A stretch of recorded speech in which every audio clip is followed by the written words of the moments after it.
அனைத்து தமிழ் மக்களுக்கும் கணேசன் பணிவான வணக்கம். என்னோட சேனல் சப்ஸ்கிரைப் பண்ணாதவங்க சப்ஸ்கிரைப் பண்ணிக்கோங்க. ஸோ வாங்க ஃப்ரெண்ட்ஸ், மார்க்கெட் பற்றி டிஸ்கஸ் பண்ணலாம். US oil. ஸோ யூஎஸ் ஆயிலை பொறுத்த வரைக்கும் பார்த்தீங்கன்னா நல்ல ஒரு பிரேக் அவுட் தான். லாஸ்ட் வீக் ஃபுல்லாகவே பார்த்தீங்கன்னா கிட்டத்தட்ட $69 இருந்து கண்டினியூஸாக ஒரு 5 கேண்டில் வந்து ஒரு ஃபுல் அண்ட் ஃபுல் ஒரு க்ரீன் கலர் கேண்டில் தான். ஸோ அதையும் பார்த்தீங்கன்னா பிரேக் அவுட் பண்ணி ஒரு ஓவர் நைட் மார்க்கெட்டும் பார்த்தீங்கன்னா ஒரு க்ரீன் கலரில் $0.17 வந்து ஒரு பாசிட்டிவ் ஓப்பனிங் தான் நடந்திருக்கு. ஸோ இது வந்து கண்டினியூஸாக ஹையாக பிரேக் பண்ணால் ஸோ $76.90. ஸோ அதுக்கு முன்னாடி பார்த்தீங்கன்னா ரெசிஸ்டன்ஸ் கிடையாது. ஸோ நம்ம ஆல்ரெடி ட்ரா பண்ணி வச்சிருந்த ரெசிஸ்டன்ஸை பிரேக் பண்ணிடுச்சு. $72 பிரேக் ஆகிடுச்சு. ஸோ இதையும் பிரேக் பண்ணால் ஸோ அடுத்தது பார்த்தீங்கன்னா $76.90 வரைக்கும் ஸோ மேலே வரத்துக்கான சான்சஸ் வந்து யூஎஸ் ஆயிலில் வந்து இருக்குது. ஸோ க்ரூட் ஆயிலும் பேஸ் பண்ணி அதே மாதிரி பார்த்தீங்கன்னா நல்ல ஒரு பை தான் போயிட்டுருக்கு. இன்றைக்கி ரெசிஸ்டன்ஸ் ஆக்ட் ஆகக்கூடிய இடம்னு பார்த்தீங்கன்னா 6428 க்ரூட் ஆயிலில். சப்போர்ட் வந்து 6277. ஸோ இன்றைக்கி எப்படி ஆக்ட் ஆகக்கூடிய சான்சஸ் இருக்குது அப்படின்னா கண்டிப்பாக வந்து ஒரு கேப் அப் வந்து எதிர்பார்க்கலாம். ஏன்னா நான் இப்போ கண்டிப்பாக யூஎஸ் ஆயில் வந்து ஒரு நல்ல ஒரு பை சைடு தான் போயிட்டுருக்கு. ஸோ அதனால் வந்து ஒரு கேப் அப் ஓப்பனிங் வந்து எதிர்பார்க்கலாம். ஸோ கேப் அப் ஓப்பனிங் எடுத்தால் எங்கேயாச்சும் ரெசிஸ்டன்ஸ் இருக்கா அப்படின்னு கேட்டிங்கன்னா நான் இப்போ ட்ரா பண்ணியிருக்கிறதே பார்த்தீங்கன்னா ஒரு டெம்பரவரி ரெசிஸ்டன்ஸ் வந்து 6428. பட் ஒரு ஸ்ட்ராங் ரெசிஸ்டன்ஸ் எந்த இடத்துல இருக்குன்னு பார்த்தீங்கன்னா இந்த இடம் 6499 இல்லை 6500. அதுதான் பார்த்தீங்கன்னா ஒரு ஸ்ட்ராங் ரெசிஸ்டன்ஸ் ஜோன் க்ரூட் ஆயிலை பொறுத்த வரைக்கும். ஸோ கேப் அப்பில் ஓப்பன் ஆனால் ஸோ கண்டிப்பாக பை சைடு வந்து ஃபோக்கஸ் பண்ணலாம். ஸோ அதோட டார்கெட் வந்து 6499 வரைக்கும் வரதுக்கான ஒரு சான்சஸ் வந்து இருக்குது. க்ரூட் ஆயிலில் 6499 வந்ததுக்கப்புறம் 215 minutes candle red colour candle form ஆனால் ஸோ அங்கேருந்து பார்த்தீங்கன்னா ஒரு ஃபாலிங் வந்து எக்ஸ்பெக்ட் பண்ணலாம். ஸோ அதோட டார்கெட் வந்து 6277 வரைக்கும் வரதுக்கான ஒரு சான்சஸ் இருக்குது. இது வந்து பார்த்தீங்கன்னா ஃபர்ஸ்ட் கண்டிஷன்.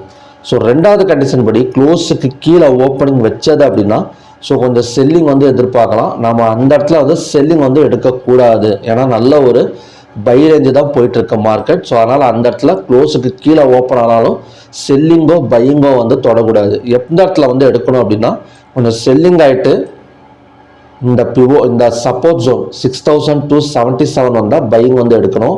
இதெல்லாம் ஹையாக பிரேக் பண்ணதுக்கு அப்புறம் தான் பையிங் வந்து பாசிபிலிட்டிஸ் வந்து நம்ம வந்து பையில் வந்து டச் பண்ணமே தவிர மற்றபடி க்ளோஸுக்கு கீழே ஓப்பன் ஆகிடுச்சின்னு சொல்லிட்டு பையோ செல்லோ வந்து ஸோ ட்ரை பண்ணுறதுங்கிறது கொஞ்சம் வந்து ரிஸ்க் தான். ஸோ அதனால் ஹையாக பிரேக் பண்ணால் பை ஃபோக்கஸ் பண்ணலாம். லோக்கு கீழே ஓப்பன் ஆனாலும் இந்த சப்போர்ட் வந்தால் பை பண்ணலாம், இல்லைனா ஹையாக பிரேக் பண்ணால் பை பண்ணலாம். ஸோ இதுதான் பார்த்தீங்கன்னா இன்றைக்கான crude oil conditions. So next வந்து நேச்சுரல் கேஸ் பார்க்கலாம். ஸோ நேச்சுரல் கேஸ் ஒரு ஃப்ளாட் ஓப்பன் தான். யூஎஸ் மார்க்கெட்டில் பார்த்தீங்கன்னா ஒரு ஃப்ளாட் ஓப்பன் தான். பட் இந்தியன் மார்க்கெட்லேயும் பார்த்தீங்கன்னா ஃப்ரைடே வந்து ஒரு செல்லிங். ஸோ லோவை பிரேக் பண்ணால் ஸோ அடுத்த டார்கெட் வந்து ஒரு இந்த இடத்துலேயே ஒரு சப்போர்ட் இருக்குது. ஸோ நேச்சுரல் கேஸை பொறுத்த வரைக்கும் பார்த்தீங்கன்னா 281 இதுலேயே பார்த்தீங்கன்னா ஒரு சப்போர்ட் இருக்குது. ஸோ ஒரு கேப் டவுனில் ஓப்பன் ஆனால் கூட ஸோ அகைன் வந்து மேலே வரத்துக்கு தான் சான்சஸ் வந்து நேச்சுரல் கேஸில் வந்து இருக்குது. So next gold and silver. So gold வந்து அவ்வளோவா பெரிய மூவ்மெண்ட் இல்லை. ஒரு கிட்டத்தட்ட ஒரு 1 வீக்காக பார்த்தீங்கன்னா ஒரு பெரிய மூவ்மெண்ட் இல்லை. ஸோ மற்றபடி பார்த்தீங்கன்னா இந்த சார்ட் பேட்டர்ன் படி கீழே இறங்கும். இன்னும் இதை வந்து கிராஸ் பண்ணலை. ஸோ இந்த இடத்த கிராஸ் பண்ணணும். சார்ட் பேட்டர்ன் 2698 பிரேக் பண்ணால் தான் மேலே போகும். இல்லைனா அது வரைக்கும் பார்த்தீங்கன்னா கொஞ்சம் வந்து இந்த மாதிரி செல்லிங் ப்ரெஷர்லேயே தான் இருக்கும். ஸோ சில்வரும் சேம் தான், அதே மாதிரி தான். காப்பர். ஸோ காப்பர் வந்து பை எடுக்க ஆரம்பிச்சிருக்கு. ஒரு நல்ல ஒரு green colour candle. So actually பார்த்தீங்கன்னா இந்த இடம் வந்துட்டு தான் பை எடுக்கணும். 786.95. ஸோ இங்கேயே பார்த்தீங்கன்னா க்ரீன் கலர் கேண்டில் வந்து டர்ன் ஆகிருக்கு. ஸோ வெயிட் பண்ணுங்கள். 786.95 வந்ததுக்கப்புறம் வேணால் நாம் வந்து ஃபியூச்சர்ஸ் ஏதாவது ஹோல்டு பண்ணணும்னா காப்பரில் வந்து ஹோல்டு பண்ணிக்கலாம். ஸோ ஓகே ஃப்ரெண்ட்ஸ், இதுதான் பார்த்தீங்கன்னா இன்றைக்கான கண்டிஷன்ஸ். ஸோ மற்றபடி ஜிங்க், அலுமினியம், ஜிங்க்கெல்லாம் பார்த்தீங்கன்னா நல்ல ஒரு என்ன சொல்கிறேன்னா head and shoulder break out மாதிரி தான் நடந்திருக்கு. இன்னும் பிரேக் அவுட் நடக்கலை. ஸோ இந்த இடத்த கிராஸ் பண்ணால் 270.60 கிராஸ் பண்ணால் நல்ல ஃபாலிங் வந்து ஜிங்கில் வந்து எதிர்பார்க்கலாம். அலுமினியம், லெட்டு எல்லாமே பார்த்தீங்கன்னா கொஞ்சம் சப்ளை ஜோனில் தான் இருக்குது மெட்டல்ஸை பொறுத்த வரைக்கும்.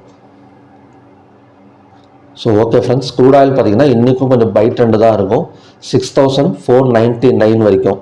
ஸோ மறுபடியும் பார்த்தீங்கன்னா நல்ல ப்ரிடிக்ஷன் வீடியோட நான் வந்து உங்களை மீட் பண்ணுறேன். நன்றி, வணக்கம்.